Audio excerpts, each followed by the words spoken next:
Hello dear students, I am Arshit sir. I hope everyone is fine. आज का जो lecture है वो ब्लड के बारे में हम डिस्कस करेंगे। पिछले लेक्चर्स में हमने बायोमोलिक्यूल्स के बारे में डिस्कस किया था। बायोमोलिक्यूल्स बेसिक्स उसमें हमने डिस्कस किए थे 1 और 2 दो लेक्चर्स में।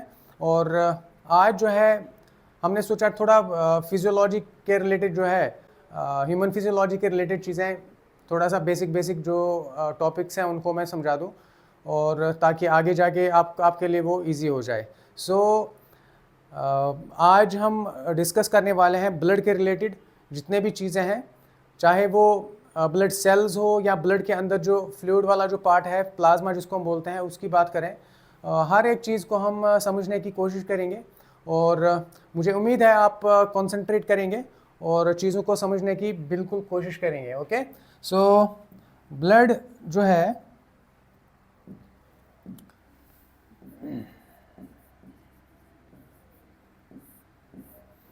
ये ह्यूमन फिजियोलॉजी का जो बॉडी फ्लूइड्स एंड सर्कुलेशन वाला जो चैप्टर है उसका पहला टॉपिक आपको देखने को मिलेगा ब्लड के बारे में। Okay, body fluids and circulation humans के केस में वहाँ पे ब्लड और लिम्फ दो तरह के फ्लूइड्स पढ़े जाते हैं। ब्लड हम डिस्कस करेंगे, लिम्फ के बारे में हम अगले लेक्चर्स में डिस्कस करेंगे। देन इसमें इस वाले चैप्टर में बॉडी फ्लूइड्स एंड सर्कुलेशन में सर्कुलेटरी पाथवेज के ऊपर मैं एक लेक्चर बनाऊंगा। उसमें जो है सिंगल सर्कुलेशन, डबल सर्कुलेशन, ठीक है, एक लेक्चर जो है वो हार्ट पे लेके आऊँगा, हार्ट का पूरा स्ट्रक्चर, उसके अंदर के चैम्बर्स, वाल्व्स वगैरह, वो सारी चीज़ें डिस्कस करेंगे। ओके, सो इससे क्या होगा कि इससे जो बेसिक कॉन्सेप्ट्स हैं इस चैप्टर के बॉडी फ्लूइड्स एंड सर्कुलेशन के जो बेसिक कॉन्सेप्ट्स हैं उनको अगर हम पहले से ही निपटाएं तो आगे जाके क्या होता है फिर इजी हो जाता है हमारे लिए। ठीक है, हाँ, तो बेसिक ब्लड जो है, ब्लड होता क्या है बेसिकली, और इसकी क्या क्या फंक्शंस हैं वो हम यहाँ पे पढ़ने की कोशिश करेंगे। Blood is what is called as fluid connective tissue. ठीक है, कनेक्टिव टिश्यूज़ के बारे में आपने सुना होगा, कनेक्टिव टिश्यूज़ क्या होते हैं। ठीक है, सो ब्लड भी एक कनेक्टिव टिश्यू है। ठीक है, it is a fluid connective tissue, fluid connective tissue. देखिए, एनिमल टिश्यूज़ में अलग अलग प्रकार के टिश्यूज़ हम पढ़ते हैं, जैसे एपिथेलियल टिश्यू हो गया, जैसे कनेक्टिव टिश्यू हो गया, मस्कुलर टिश्यू हो गया और नर्वस टिश्यू हो गया। 4 इंपॉर्टेंट टिश्यूज़ हम पढ़ते हैं वहाँ पे।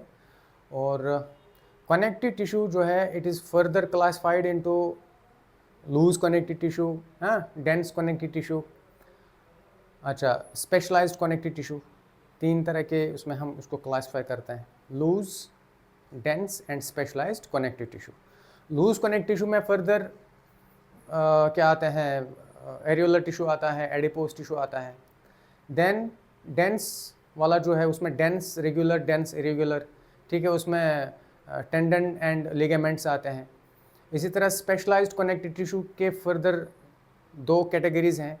एक को स्केलेटल कनेक्टिव टिश्यू बोलेंगे जिसमें बोन्स एंड कार्टिलेज आते हैं, और एक फ्लूइड कनेक्टिव टिश्यू आता है जिसमें ब्लड एंड लिम्फ एग्जाम्पल्स हैं। ठीक है, सो अलग अलग प्रकार के कनेक्टिव टिश्यूज़ होते हैं।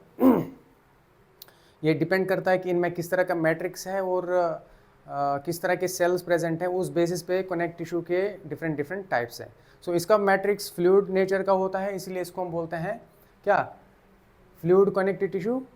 ठीक है, फ्लूइड कनेक्टिव टिश्यू के नाम से हम इसको जानते हैं। ठीक है, ओके।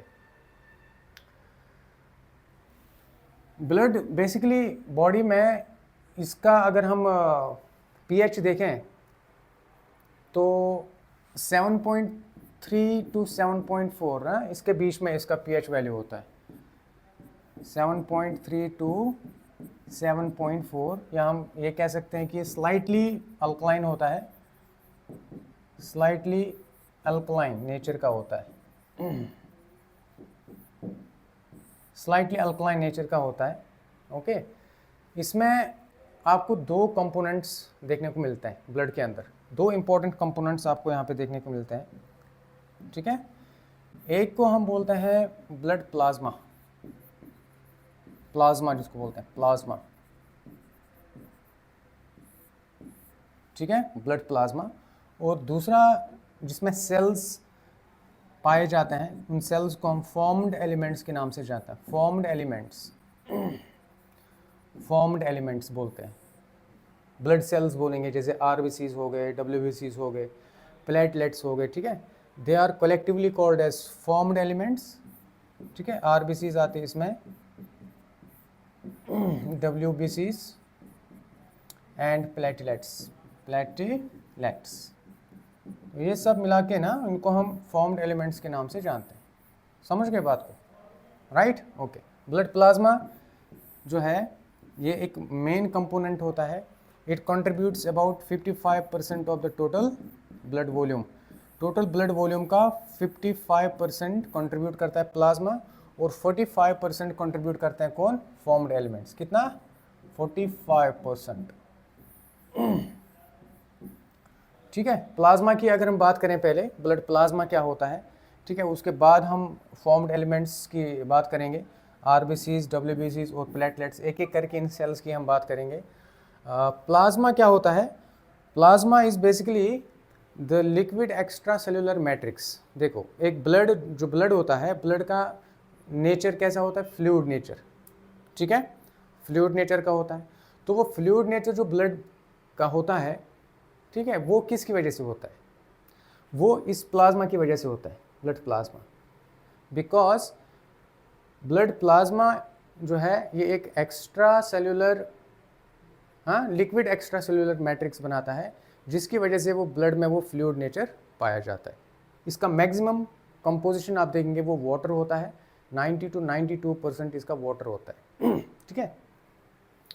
इस ब्लड प्लाज्मा के अंदर ये फॉर्म्ड एलिमेंट्स पाए जाते हैं, ठीक है, आरबीसीज, डब्ल्यूबीसीज और प्लेटलेट्स, ठीक है, पाए जाते हैं, उस प्लाज्मा के अंदर पाया जाता है, ठीक है। ब्लड प्लाज्मा जो है इसकी कंपोजिशन हम देखेंगे, और अगले स्लाइड में हम इसको डिस्कस करेंगे। इसको आप लिखना चाहेंगे तो लिख सकते हैं, ठीक है। Blood plasma, what is blood plasma?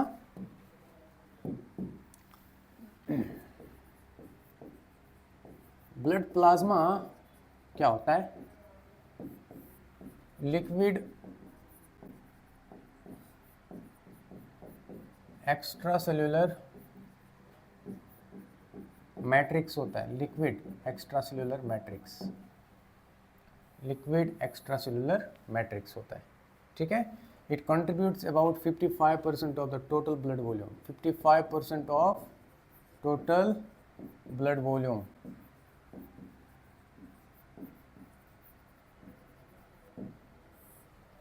इसमें आपको देखने को मिलता है, ठीक है, इसकी कंपोजिशन की अगर बात करें, composition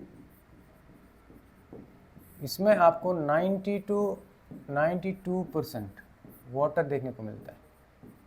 90 to 92% water, 90 to 92% water इसमें पाया जाता है। यही इस ब्लड को फ्लूइड नेचर का बनाता है। इसमें 8 से 10% इसमें बाकी सॉल्यूट्स देखने को मिलते हैं, जिसमें सबसे ज़्यादा प्रोटीन्स होते हैं, जिनको प्लाज्मा प्रोटीन्स के नाम से जानते हैं। Plasma proteins, they contribute about 7%। How much percentage है इसकी? कितनी है? 7%। 7% होता है। बाकी 1 से 3% इसमें मिनरल्स होते हैं। क्या होते हैं? मिनरल्स, ठीक है। प्रोटीन्स यहाँ पे पाए जाते हैं इसमें। इसके अलावा ग्लूकोज होता है, अमीनो एसिड्स होते हैं, ठीक है, अमीनो एसिड्स होता है, ठीक है। बाकी ऑर्गेनिक एंड इनऑर्गेनिक मॉलिक्यूल्स हम कह सकते हैं, लिपिड्स होते हैं। ये सारी चीज़ें यहाँ पे देखने को मिलती है। मिनरल्स में से आप देखेंगे सोडियम होता है, सोडियम आयन्स होते हैं, कैल्शियम, ठीक है, मैग्नीशियम, क्लोराइड आयन होता है, बाइकार्बोनेट आयन होता है, HCO3 माइनस नेगेटिव, ठीक है। तो ये सब जो है आपको देखने को मिलते हैं, मिनरल्स, इनऑर्गेनिक, और ये ऑर्गेनिक मॉलिक्यूल्स आपको देखने को मिलते हैं, ठीक है। चाहे proteins, glucose, amino acids, lipids हो ये सब आपको इस ब्लड के अंदर पाए जाते हैं, लेकिन बहुत ही कम अमाउंट में, ओनली 1 to 3% ये पूरा एक सिर्फ 1 to 3% होता है, ओनली 1 to 3% होता है प्लाज्मा के अंदर। और मैक्सिमम जो प्लाज्मा रहता है that is made up of, that is contributed by water, ठीक है। प्लाज्मा में सबसे ज़्यादा होता है वाटर, पानी का बना होता है, इसीलिए ये ब्लड को फ्लूइड नेचर का बनाता है। 90 to 92% वाटर इसमें पाया जाता है। और प्लाज्मा प्रोटीन्स भी अच्छे खासे इसमें पाए जाते हैं, 7% कंट्रीब्यूट करते हैं प्लाज्मा प्रोटीन्स। प्लाज्मा प्रोटीन्स 3 प्रकार के होते हैं, एक होता है फाइब्रिनोजिन, एक होता है एल्ब्यूमिन, ठीक है, और एक होता है ग्लोबुलिन, ठीक है। ये 3 प्रकार के प्लाज्मा प्रोटीन्स होते हैं। मैं यहाँ पे लिखूँगा एल्ब्यूमिन होता है, ओके, एल्ब्यूमिन,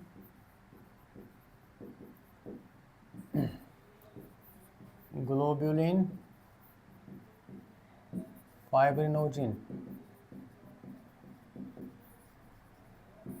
सबसे ज़्यादा एल्ब्यूमिन होता है प्लाज्मा प्रोटीन्स की बात करें, ठीक है। ये एल्ब्यूमिन ऑस्मोटिक प्रेशर मेंटेन करता है ब्लड के अंदर, सो दैट ब्लड जो है वो ब्लड वेसल्स के अंदर से इजीली स्मूथली वो पास हो चल सके। ग्लोबुलिन बेसिकली प्रोटीन्स, ऐसे प्रोटीन्स होते हैं जो डिफेंस में हेल्प करते हैं, ठीक है। और ये बॉडी के अंदर, ब्लड के अंदर जो इन्फेक्शियस एजेंट्स होते हैं उनको न्यूट्रलाइज करने में हेल्प करते हैं। फाइब्रिनोजिन जो है, this is what is called as the clotting factor, ठीक है। फाइब्रिनोजिन ये ब्लड कोगुलेशन या ब्लड क्लॉटिंग वाला जो प्रोसेस है उसमें हेल्प करता है। सो ये स्पेशलाइज्ड इनकी फंक्शन है। अलग अलग प्रकार के प्रोटीन्स जो हैं इनको मिला के हम प्लाज्मा प्रोटीन्स बोलते हैं। 7% ये प्लाज्मा के अंदर कंट्रीब्यूट करते हैं, बाकी 1 से 3%, 1 to 3% ये सब होते हैं। और मैक्सिमम प्लाज्मा जो है, मैक्सिमम जो है वो वाटर का बना होता है। किसका बना होता है प्यारे बच्चों? वाटर का बना होता है। 90 to 92% इसमें पानी होता है। समझ गए बात? अच्छा, सो ये प्लाज्मा जो है इसको क्या आप फॉर्म्ड एलिमेंट से सेपरेट कर सकते हैं? बिल्कुल कर सकते हैं। अगर हम ब्लड को काफ़ी टाइम तक अगर हम उसको सस्पेंडेड रखेंगे, ठीक है, अनडिस्टर्ब्ड रखेंगे, तो वो जो सेल्स होते हैं वो बॉटम पे सेडिमेंट हो जाते हैं, ठीक है, और ऊपर से वो प्लाज्मा पूरा जो ऊपर रहेगा, ठीक है। By the process of centrifugation आप सेल्स को अलग कर सकते हैं। जब आप सेल्स अलग करते हैं तो आपको एक स्ट्रॉ कलर्ड का जो लिक्विड या फ्लूइड जो देखने को मिलता है उसी को हम ब्लड प्लाज्मा के नाम से जानते हैं। सो फिजिकल प्रोसेस से हम इन 2 कंपोनेंट्स को अलग अलग कर सकते हैं, बिल्कुल कर सकते हैं, ठीक है, शाबाश। और अगर ब्लड से जो प्लाज्मा रहता है इसमें, चूँकि मैंने आपको बताया फाइब्रिनोजिन होता है, ठीक है, और बाकी प्रोटीन्स भी इसमें पाए जाते हैं। अगर ब्लड प्लाज्मा के अंदर अगर फाइब्रिनोजिन प्रेजेंट नहीं है, ठीक है, क्योंकि ड्यूरिंग क्लॉटिंग क्या होता है, क्लॉटिंग प्रोसेस जब होता है कोगुलेशन के टाइम पे जो इनसॉल्युबल सॉल्युबल फाइब्रिनोजिन होता है वो इनसॉल्युबल फाइब्रिन में कन्वर्ट हो जाता है, ठीक है। और ब्लड के अंदर फाइब्रिनोजिन नहीं बचता है तो उस ब्लड को हम सीरम बोलते हैं। सो ब्लड विदाउट या blood plasma without fibrinogen is called as blood serum, ठीक है। So what is blood serum? Blood serum क्या होता है? आपने सुना होगा ना कभी blood serum. So blood serum is nothing but, जब आप ब्लड से निकालते हैं क्या? Clotting factors. Blood minus clotting factors या blood plasma minus clotting factors. Blood plasma से जब आप क्लॉटिंग फैक्टर्स को निकालते हैं तो वो जो बचता है that's called as blood serum, okay.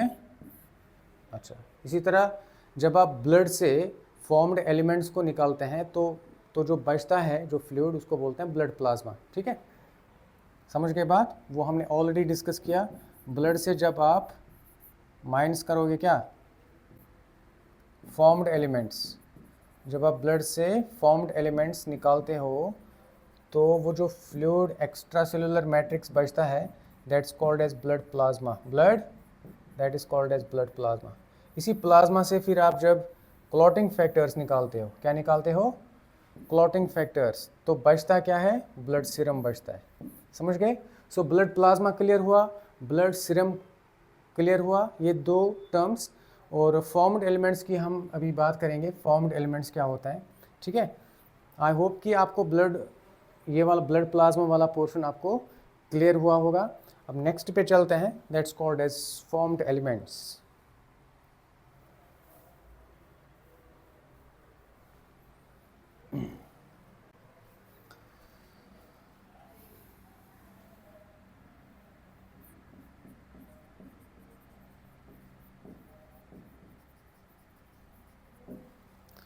formed elements,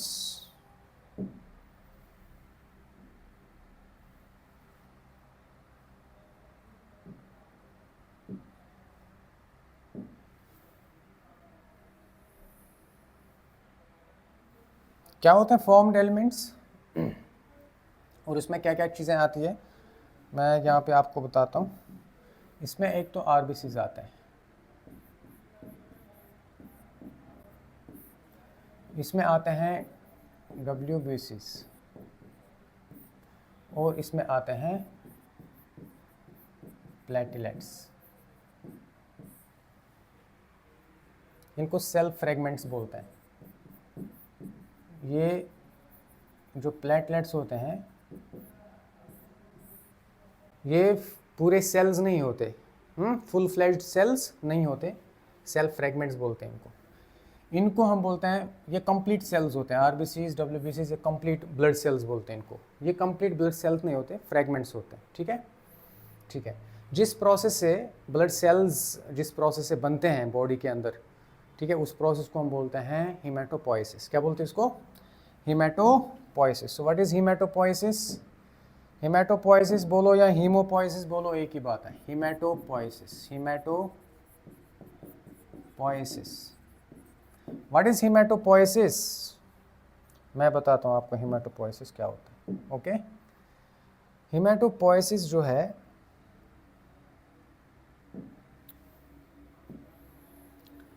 हीमेटोपोइसिस जो टर्म है प्यारे बच्चों, इसका मतलब क्या होता है हम डिस्कस करेंगे, ठीक है, ओके। ये वाला सही रहेगा। हीमेटोपोइसिस क्या है, हीमेटोपोइसिस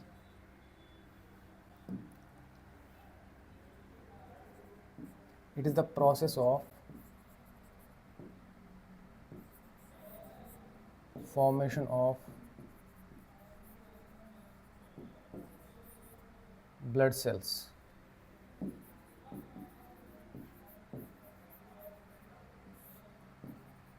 in the body। बॉडी में जिस प्रोसेस से ब्लड सेल्स की फॉर्मेशन होती है उस प्रोसेस को हम बोलते हैं हीमेटोपोइसिस। अभी जो हीमेटोपोइसिस है ये प्रोसेस होता कहाँ पे बॉडी में, फीटस में। देखो फीटस में ये प्रोसेस पहले यॉर्क सैक में होता है, बाद में ये process later in the liver में होता है।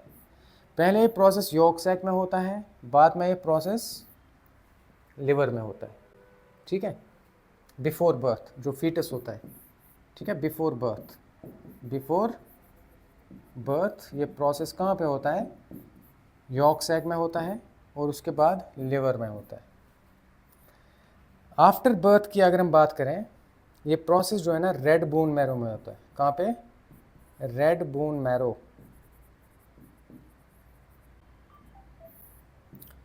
ठीक है। आफ्टर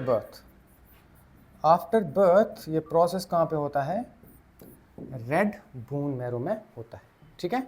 बोन मैरो हड्डियों के अंदर जो एक टिश्यू होता है, ठीक है, दिस इज टिश्यू इज ये येलो होता है, रेड होता है, दो प्रकार। रेड वाला जो पोर्शन है उसमें ये प्रोसेस होता है। यॉर्क सैक क्या होता है, yolk sac is it is a type of fetal membrane.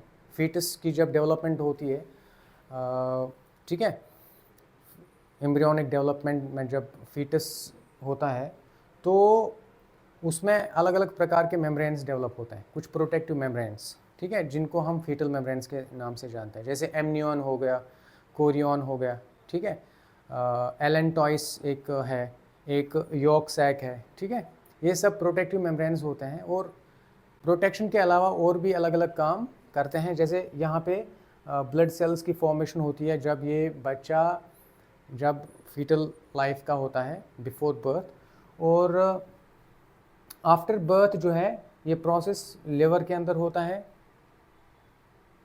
Before birth sorry liver के अंदर होता है, आफ्टर बर्थ ये प्रोसेस जो है ना रेड बोन मैरो में होता है। ठीक है, समझ में आ गई बात? इस प्रोसेस को क्या बोलते हैं? हेमाटोपोइसिस, जिस प्रोसेस से सारे ब्लड सेल्स की फॉर्मेशन होती है। ठीक है, अलग अलग जगह पे ये प्रोसेस होता है। बोन मैरो आप याद रख सकते हैं, रेड बोन मैरो, जो कि आपसे अगर पूछा जाता है, ठीक है, तो रेड बोन मैरो जो है याद रख लेना। आरबीसीज को हम रेड ब्लड कॉर्पस्कल्स बोलते हैं या इनको एरिथ्रोसाइट्स के नाम से भी जानते हैं। ठीक है, इनको एरिथ्रोसाइट्स बोलते हैं। क्या बोलते हैं? एरिथ्रोसाइट्स। इन डब्ल्यूबीसीज को हम ल्यूकोसाइट्स के नाम से जानते हैं और प्लेटलेट्स को हम थ्रोम्बोसाइट्स के नाम से जानते हैं। जब हम इनको अलग अलग जब हम डिस्कस करेंगे तो इनके नाम मैं आपको बताऊंगा, फिलहाल आप इतना लिख सकते हैं।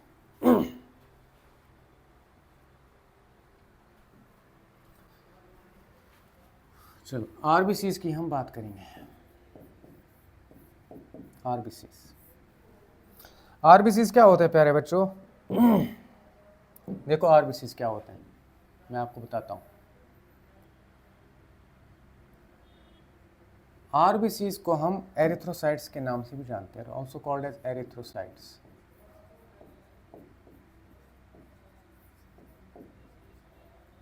एरिथ्रोसाइट्स, एरिथ्रोसाइट्स बोलो या आरबीसीज बोलो, पहले हम इनके बारे में डिस्कस करेंगे। एरिथ्रोसाइट्स जो होता है ना, ये सेल्स में मैच्योर जो आरबीसीज होते हैं, मैच्योर आरबीसीज जो होते हैं, ठीक है, इनमें ये विदाउट न्यूक्लियस होते हैं और इनमें ऑर्गेनेल्स भी नहीं होते।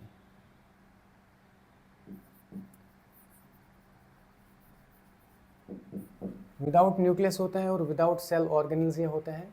ओके, और they are specially design for oxygen transport. इनका एक ही काम है, ठीक है, they are specially designed for oxygen transport. Oxygen transport में ये क्या करते हैं? हेल्प करते हैं।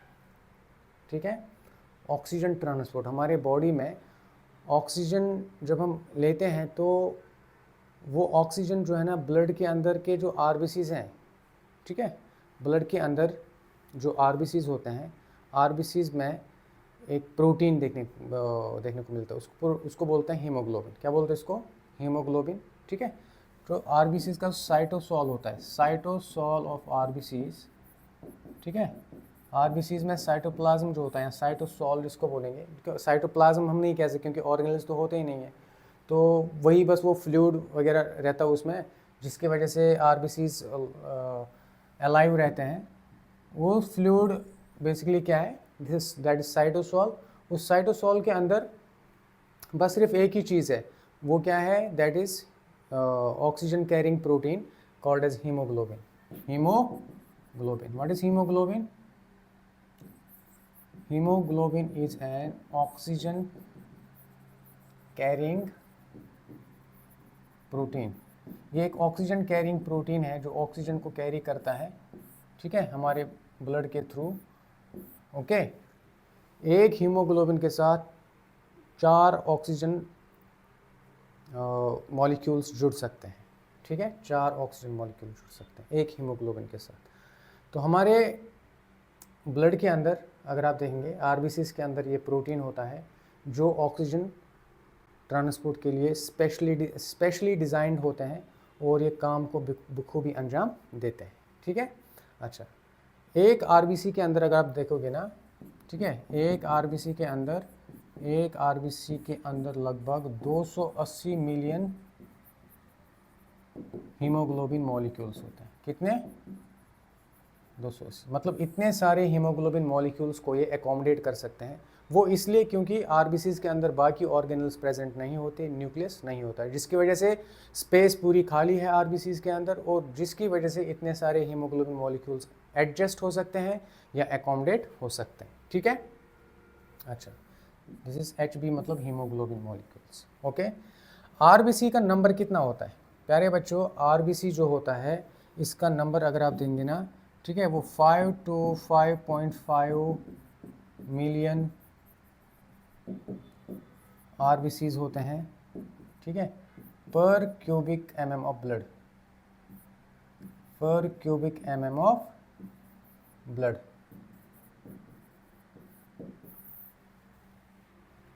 ठीक है, 5 to 5 मिलियन आरबीसीज पर mm³ ऑफ ब्लड, या पर क्यूबिक mm ऑफ ब्लड हमें देखने को मिलता है आरबीसी। ये इनका नॉर्मल रेंज है, आरबीसीज का एक नॉर्मल रेंज है ये।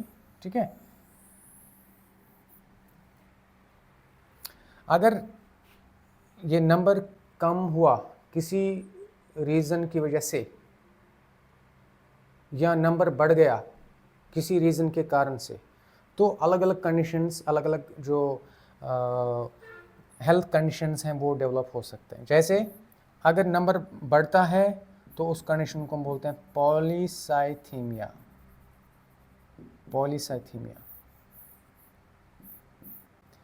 when the number of RBCs is abnormally high, okay, या when the percentage, हम परसेंटेज के हिसाब से भी इसको बता सकते हैं।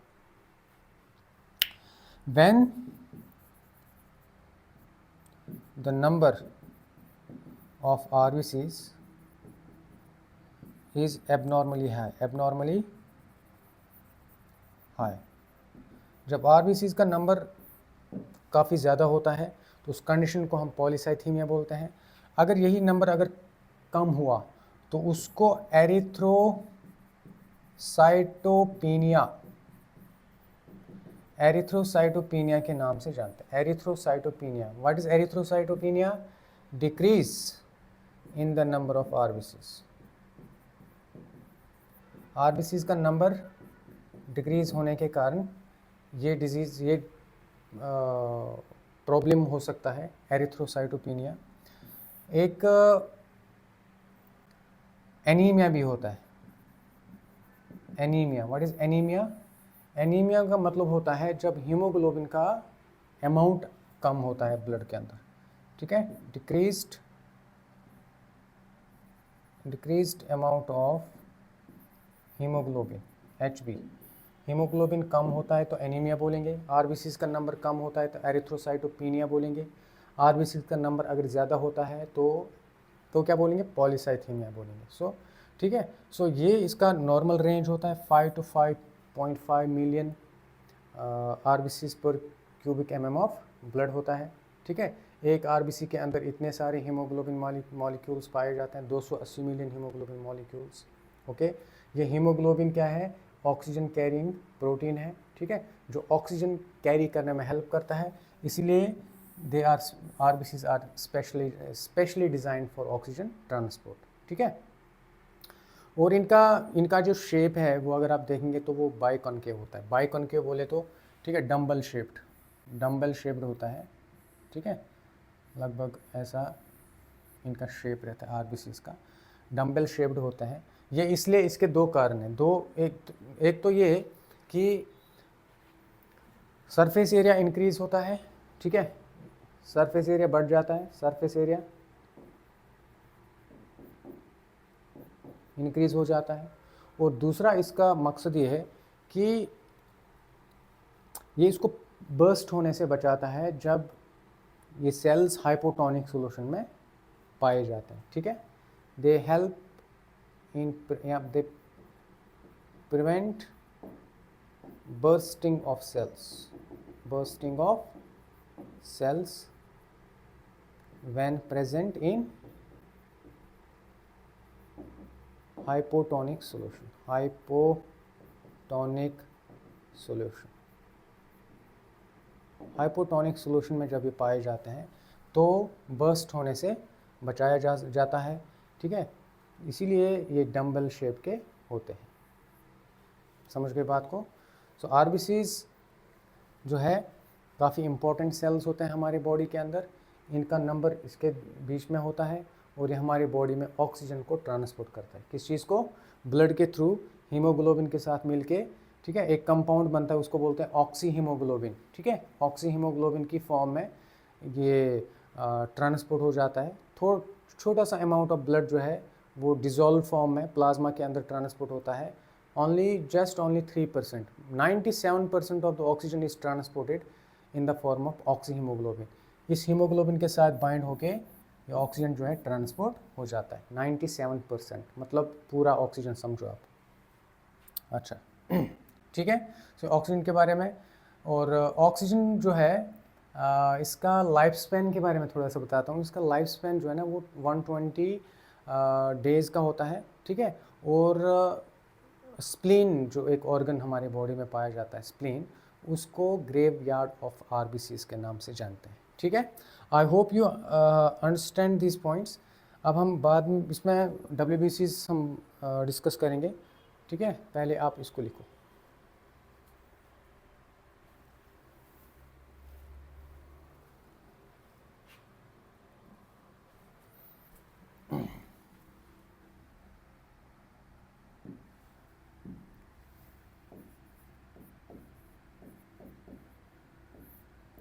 डब्ल्यूबीसीज जिनको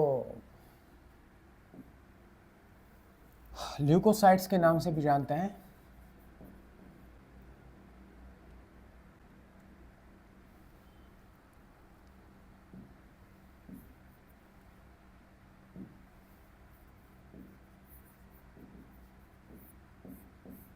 ठीक है, ल्यूकोसाइट्स के नाम से इनको जानते हैं। इनको दो कैटेगरीज में डिवाइड किया जाता है। एक को हम बोलते हैं ग्रैन्युलोसाइट्स। क्या बोलते हैं? ग्रैन्युलोसाइट्स। और एक को हम बोलते हैं अग्रैन्युलोसाइट्स।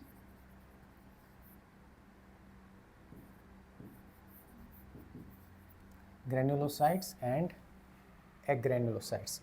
ग्रैन्युलोसाइट्स इनका अगर आप देखेंगे तो एक ग्रैन्युलर शेप के देखने को मिलते हैं, ठीक है। इनका शेप जो है वो ग्रेन लाइक है। माइक्रोस्कोप में जब इनकी शेप देखी जाती है तो ये ग्रैन्युलर होते हैं, ठीक है। ये ग्रैन्युलर नहीं होते हैं, ठीक है। सो इस बेसिस पे इनको दो कैटेगरीज में बांटा गया है। इसमें फर्दर 3 टाइप्स हैं। कितने टाइप्स हैं? एक को हम बोलते हैं एसिडोफिल्स, या इनको इओसिनोफिल्स बोलते हैं। इओसिनोफिल्स।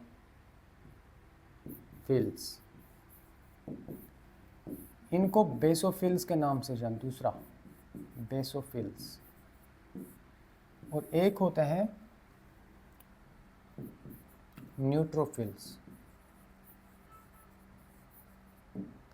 सबसे मोस्ट एबंडेंट डब्ल्यूबीसी जो है ना, ठीक है, 60 to 65%, ठीक है, 60 to 65% of the total WBCs बनाते हैं। So these are the most abundant WBCs, neutrophils. Agranulocytes जो है they are further categorized into 2 types. एक को हम बोलते हैं lymphocytes, और एक को हम बोलते हैं मोनोसाइट्स,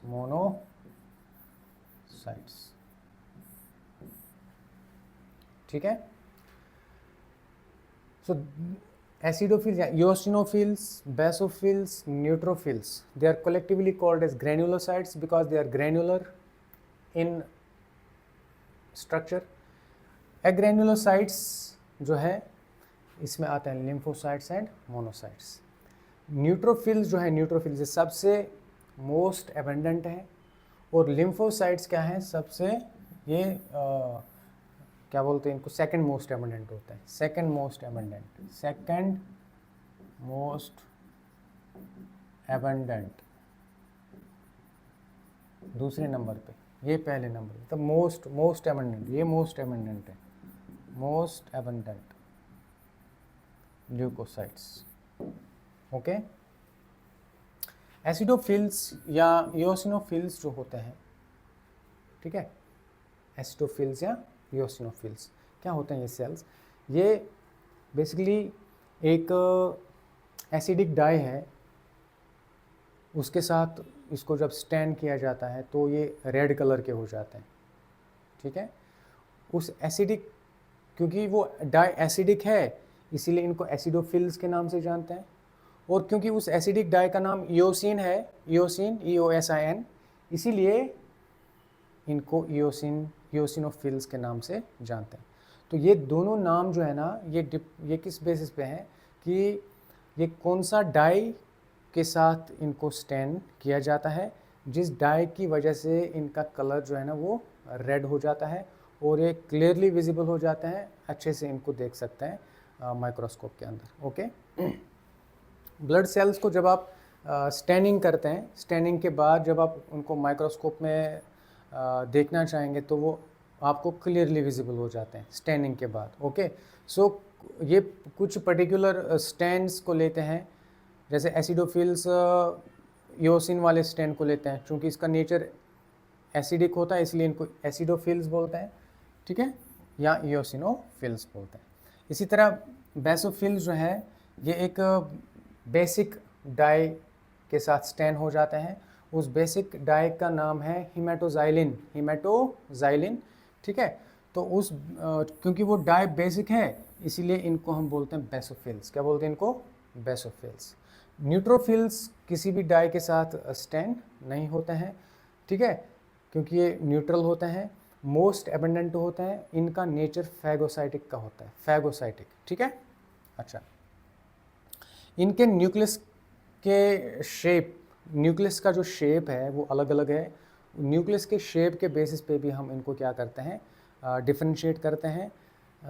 जैसे इनका शेप देखा जाए, इनका जो न्यूक्लियस का शेप है ना वो बाइलोब्ड होता है, बाइलोब्ड न्यूक्लियस, इनका बाइलोब्ड न्यूक्लियस होता है, इनका न्यूक्लियस बाइलोब्ड होता है, और ये डिटॉक्सिफिकेशन में हेल्प करते हैं, ये वाले सेल्स डिटॉक्सिफिकेशन में इनका रोल होता है। बेसोफिल्स की अगर हम बात करें इन सेल्स की, तो ये बेसिक डाई, एक बेसिक डाई के साथ स्टैंड होता है, उसको हम हिमेटोजाइलिन बोलते हैं, हिमेटोजाइलिन। ये एसिडिक डाई से स्टैंड होते हैं, एसिडिक डाई, ठीक है, उसको हम इओसिन के नाम से जानते हैं, इसलिए इनको इओसिनोफिल्स बोलते हैं, ठीक है। अच्छा, देन ये जो बेसोफिल्स होते हैं ये स्ट्रक्चरली और फंक्शनली किसके साथ मिलते जुलते हैं? मास्ट सेल्स, एक प्रकार के इम्यून सेल्स होते हैं मास्ट सेल्स, ठीक है, जिसके बिल्कुल, जिनका स्ट्रक्चर जो है ना, ठीक है, मास्ट सेल्स के साथ मिलता जुलता है। बेसोफिल्स जो होते हैं इनका स्ट्रक्चर और इनका फंक्शन बिल्कुल मास्ट सेल्स जैसा होता है। They are structurally and functionally related to या similar to mast cells. Mast cells जो होते हैं, जो काम मास्ट सेल्स का होता है, मास्ट सेल्स का काम क्या है? मास्ट सेल्स का काम है प्यारे बच्चों, ये दो चीज़ों को, दो इम्पॉर्टेंट चीज़ें आप याद रखना इसमें जो ये सिक्रेट करते हैं। एक को हम बोलते हैं हिपैरिन, ठीक है, जो कि एक एंटी कोगुलेंट होता है। दूसरा हिस्टामिन होता है। हिस्टामिन एक एंटी, जब एलर्जिक रेस्पॉन्स होता है बॉडी में, जब एलर्जी होती है, एलर्जी के टाइम पे, या उसको हम इन्फ्लेमेटरी रेस्पॉन्स कह सकते हैं। एलर्जिक रेस्पॉन्स के टाइम पे ये चीज़ें प्रोड्यूस होती है, हिस्टामिन जिसको हम बोलते हैं, ठीक है। मास्ट सेल से हिस्टामिन निकलता है, ठीक है, और दूसरा इसको हिपैरिन के नाम से, जो हिपैरिन होता है एंटी कोगुलेंट, ये एंटी कोगुलेंट का काम करता है, एंटी कोएगुलेंट। और हिस्टामिन कैसा रहता है? इन्फ्लेमेटरी रेस्पॉन्स में हेल्प करता है, इन्फ्लेमेटरी रेस्पॉन्स में हेल्प करता है। इनका न्यूक्लियस देखा जाए तो वो ट्विस्टेड होता है, ट्विस्टेड न्यूक्लियस, ट्विस्टेड न्यूक्लियस होता है। इनका बायलोब्ड न्यूक्लियस होता है, ठीक है। और न्यूट्रोफिल्स अगर आप देखेंगे, न्यूट्रोफिल्स जो होते हैं ना प्यारे बच्चों, कौन, न्यूट्रोफिल्स जो होते हैं,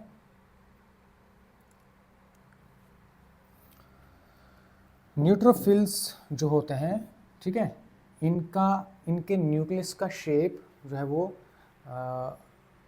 मल्टी लोब्ड होता है, मल्टी लोब्ड होता है, ठीक है। इसीलिए न्यूक्लियस के शेप के बेसिस पे, मल्टी लोब्ड नेचर होने के बेसिस पे हम इनको PMNL के नाम से जानते हैं। What is PMNL? Polymorpho nuclear leukocytes, polymorpho nuclear leukocytes के नाम से जानते हैं, ओके। और इनका नेचर फैगोसाइटिक होता है। क्या होता है? फैगोसाइटिक होता है। फैगोसाइटोसिस में हेल्प करते हैं। फैगोसाइटोसिस एक ऐसा प्रोसेस है जिसमें एक सेल किसी फॉरेन सब्सटेंस को इनगल्फ करता है, उसकी ब्रेकडाउन करता है, ठीक है। जैसे ब्लड में ये सेल्स फैगोसाइटिक होते हैं। कोई भी फॉरेन सब्सटेंस, कोई बैक्टीरिया या कोई भी एंटीजन अगर बॉडी में चला जाता है, फॉरेन सब्सटेंस जाता है, तो ये सेल्स उसको इनगल्फ करते हैं और उसकी लाइसिस कर देते हैं, ठीक है। तो ग्रेन्युलोसाइट्स में एक ये न्यूट्रोफिल्स, ठीक है, फैगोसाइटिक नेचर के होते हैं। और एक ग्रेन्युलोसाइट्स में मोनोसाइट्स क्या होते हैं? फैगोसाइटिक नेचर के होते हैं, ठीक है। याद रखना, इनका न्यूक्लियस मल्टी लोब्ड होता है, इसीलिए इसी बेसिस पे हम उनको PMNL के नाम से जानते हैं, पॉलीमॉर्फो न्यूक्लियर ल्यूकोसाइट्स जिसको हम बोलते हैं, ठीक है। चलते हैं जो एग्रेन्युलोसाइट्स वाले जो सेल्स हैं, ठीक है, उनकी हम बात करेंगे। बस 2 सेल्स आपको पढ़ने हैं, लिम्फोसाइट्स एंड मोनोसाइट्स। लिम्फोसाइट्स के बारे में मैं आपको बता दूं, ये बहुत ही इंपॉर्टेंट सेल्स होते हैं, इनका काम है डिफेंस में, ठीक है। ये बहुत ही इंपॉर्टेंट सेल्स हैं ब्लड के अंदर, सेकंड मोस्ट एबंडेंट होते हैं। एग्रेन्युलोसाइट्स हम एग्रेन्युलोसाइट्स कैटेगरी में पाए जाते हैं। इनका अगर आप देखेंगे राउंड न्यूक्लियस होता है, ठीक है, और इनमें डेंस साइटोप्लाज्म होता है, ठीक है, round nucleus and dense cytoplasm इनमें पाया जाता है। ये 2 प्रकार के होते हैं। लिम्फोसाइट्स दो प्रकार के होते हैं। एक को हम बोलते हैं बी लिम्फोसाइट्स, क्या बोलते हैं इनको? B lymphocytes. और एक को हम बोलते हैं टी लिम्फोसाइट्स, ठीक है। B lymphocytes and T lymphocytes. B lymphocytes जो होते हैं, इनकी फॉर्मेशन और इनकी जो प्रोसेसिंग है वो बोन मैरो के अंदर होती है, इसलिए इनको बी सेल्स बोलते हैं या बी लिम्फोसाइट्स। टी सेल्स जो है, इनकी फॉर्मेशन बोन मैरो में होती है, लेकिन इनकी प्रोसेसिंग थाइमस, एक ग्लैंड है हार्ट के ऊपर, ठीक है, हार्ट के डोर्सल साइड में पाया जाता है एक ग्लैंड जिसको हम बोलते हैं थाइमस ग्लैंड। उसी थाइमस ग्लैंड के अंदर इनकी क्या होती है? प्रोसेसिंग होती है, इसलिए इनको टी लिम्फोसाइट्स के नाम से जानते हैं, ओके। और बी लिम्फोसाइट्स का क्या काम है? जब भी कोई बॉडी में कोई एंटीजन चला जाता है या कोई फॉरेन सब्सटेंस, तो ये बी सेल्स डिफरेंशिएट हो जाते हैं 2 प्रकार के सेल्स में। एक को हम बोलते हैं मेमोरी बी सेल्स और एक को हम बोलते हैं प्लाज्मा बी सेल्स, ठीक है। प्लाज्मा बी सेल्स फिर एंटीबॉडीज़ प्रोड्यूस करते हैं और मेमोरी सेल्स उस इवेंट को क्या करते हैं? मेमोराइज करते हैं पहले इनकाउंटर को। बाद में अगर कोई वही एंटीजन दोबारा बॉडी में चला जाता है तो मेमोरी बी सेल्स जो है वो इनको स्टिमुलेट करके डायरेक्ट एंटीबॉडीज़ प्रोड्यूस करवाता है, ठीक है। So B cells further 2 types के हैं, एक प्लाज्मा बी सेल्स, एक memory B cells. Plasma B cells antibodies produce करते हैं, ओके। टी लिम्फोसाइट्स जो हैं, टी लिम्फोसाइट्स या टी सेल्स सिंपली ये अलग अलग टाइप्स के होते हैं, जैसे साइटोटॉक्सिक टी सेल्स हो गया, सप्रेसर टी सेल्स हो गया, ओके, और हेल्पर टी सेल्स हो गया। सो ये अलग अलग टाइप्स के टी लिम्फोसाइट्स हैं। अलग जब टी सेल्स के पास जब कोई एंटीजन आता है तो ये तुरंत डिफरेंशिएट होके अलग अलग टाइप्स में प्रोलिफरेट हो जाता है, इसको प्रोलिफरेशन बोलते हैं, ठीक है। इस प्रोसेस को मतलब एक सेल जब अलग अलग सेल टाइप्स में डिवाइड हो जाता है तो उसको हम प्रोलिफरेशन बोलते हैं। सो ये T cell, T lymphocyte proliferate होके हेल्पर टी सेल्स बनाता है, साइटोटॉक्सिक टी सेल्स बनाता है और सप्रेसर टी सेल्स बनाता है। इस तरह से वो अलग अलग सेल्स वो अलग अलग तरीके से काम करते हैं और हमारी बॉडी में डिफेंस करते हैं। समझ गए बात को। देन ये जो सेल्स हैं मोनोसाइट्स, मोनोसाइट्स का न्यूक्लियस अगर आप देंगे ना, मोनोसाइट्स हॉर्सशू शेप्ड न्यूक्लियस इनमें देखने को मिलता है, हॉर्सशू शेप्ड न्यूक्लियस, इनमें हॉर्सशू शेप्ड न्यूक्लियस होता है, या किडनी शेप्ड न्यूक्लियस होता है, ठीक है, किडनी शेप्ड न्यूक्लियस होता है। सो ये मोनोसाइट्स बेसिकली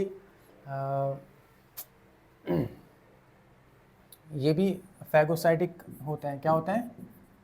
फैगोसाइटिक होते हैं, फैगोसाइटोसिस का काम करते हैं न्यूट्रोफिल्स की तरह। किन की तरह? तो ब्लड सेल्स में दो ऐसे सेल्स हैं जो फैगोसाइटिक नेचर के हैं, ठीक है, एक न्यूट्रोफिल्स जो कि ग्रैन्युलोसाइट में आता है और एक मोनोसाइट्स जो एग्रैन्युलोसाइट में आता है। समझ गए बात को। ये सारे सेल्स की फंक्शन आपको समझ में आ गई WBCs की। सो ओवरऑल अगर देखा जाए WBCs का काम क्या है, ये जो है डिफेंस का ही मैक्सिमम मेजर रोल है इनका। ओके, तो बाकी फंक्शंस भी है, ठीक है, जैसे डिटॉक्सिफिकेशन हो गया, जैसे एंटीकोगुलेंट प्रोड्यूस किया जाता है, हाँ, ब्लड के अंदर जो फैट पार्टिकल्स उनको रिमूव किया जाता है, जिसकी वजह से ब्लड जो है वो कोगुलेट नहीं हो पाता। सो एंटीकोगुलेंट का काम करता है। इन्फ्लेमेटरी रिएक्शन में हेल्प करता है हिस्टामिन। ओके, सो अलग अलग प्रकार के फंक्शंस हैं WBCs के। मेन जो फंक्शन है उसका इनका वो है डिफेंस, बॉडी में डिफेंस प्रोवाइड करते हैं ये सेल्स, ठीक है। नेक्स्ट जो टाइप है सेल्स के, उनको हम प्लेटलेट्स के नाम से जानते हैं। क्या चीज़? प्लेटलेट्स को हम थ्रोम्बोसाइट्स के नाम से जानते हैं, थ्रोम्बोसाइट्स। सो प्लेटलेट्स या थ्रोम्बोसाइट्स इनको बोलते हैं। ओके, सो प्लेटलेट्स जो हैं, जैसे मैंने पहले ही बताया आपको कि ये वाले सेल्स पूरे के पूरे सेल्स नहीं होते, they are what is called as cell fragments, ठीक है, ये सेल फ्रेगमेंट्स होते हैं।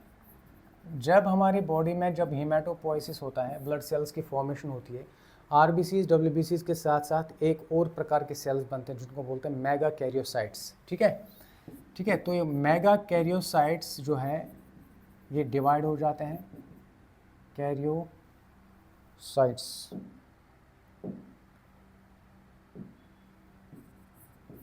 मेगा कैरियोसाइट्स ये असल में बनते हैं हीमेटोपोइसिस के टाइम पे, ये वाले सेल्स बनते हैं मेगा कैरियोसाइट्स। फिर इनसे ये सेल्स की क्या होती है, डिवीजन होती है, तो बनते हैं क्या? प्लेटलेट्स। एक मेगा कैरियोसाइट से 1000 प्लेटलेट्स बनते हैं, ठीक है। एक सिंगल मेगा कैरियोसाइट जो है, one mega karyocyte gives rise to 1000 platelets. एक सिंगल मेगा कैरियोसाइट जो है, एक सिंगल मेगा कैरियोसाइट से कितने प्लेटलेट्स निकलते हैं? 1000 प्लेटलेट्स निकलते हैं, ठीक है। अच्छा, प्लेटलेट्स का मेजर रोल क्या है? कोगुलेशन, ब्लड कोगुलेशन, ठीक है, यहाँ पे एक थ्रोम्बोप्लास्टिन नाम का एक क्लॉटिंग फैक्टर यहाँ से सिक्रीट किया जाता है, ठीक है, जो हेल्प करता है किसमें? जो कोगुलेशन प्रोसेस को इनिशिएट करता है। It initiates coagulation process. Okay, दूसरा एक सीरोटोनिन एक नाम का एक चीज़, सीरोटोनिन, ये क्या करता है? वैसो कॉन्स्ट्रिक्शन करता है। वैसो कॉन्स्ट्रिक्शन का मतलब होता है प्यारे बच्चों, ब्लड वेसल्स का कॉन्स्ट्रिक्ट होना। वैसो कॉन्स्ट्रिक्शन का मतलब होता है ब्लड वेसल्स का कॉन्स्ट्रिक्ट होना। कॉन्स्ट्रिक्ट मतलब इनका डायमीटर कम हो जाना, सो दैट ब्लड प्रेशर को बढ़ाया जा सके, ठीक है।